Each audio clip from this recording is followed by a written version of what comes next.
C'est un nouveau défi pour l'OLAF, l'Office européen de lutte antifraude. En 2020, l'établissement a élargi son champ d'action contre des crimes commis dans le cadre de la pandémie. Il a identifié plus d'1 millier d'entreprises frauduleuses et a saisi des millions de contrefaçons, de masques, de gel hydroalcoolique, de kits de tests, autant de fraudes dangereuses pour la santé des citoyens européens. Les masques contrefaits, c'était au début de la pandémie. Les États membres étaient confrontés à des difficultés d'approvisionnement.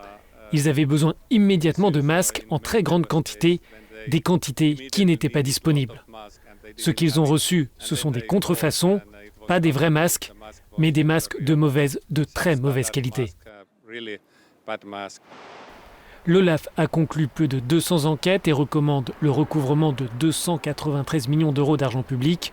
En temps normal, l'Office européen reste discret sur ses investigations, mais il a décidé de changer d'approche en février afin d'alerter les États membres concernant des escroqueries sur les vaccins alors que les campagnes de vaccination venaient à peine de commencer.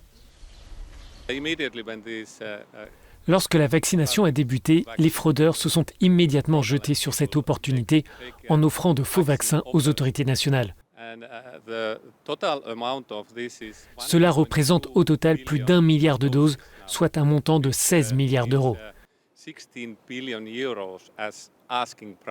Cela prouve l'ampleur de la fraude et l'offre ressemblait beaucoup au véritable vaccin.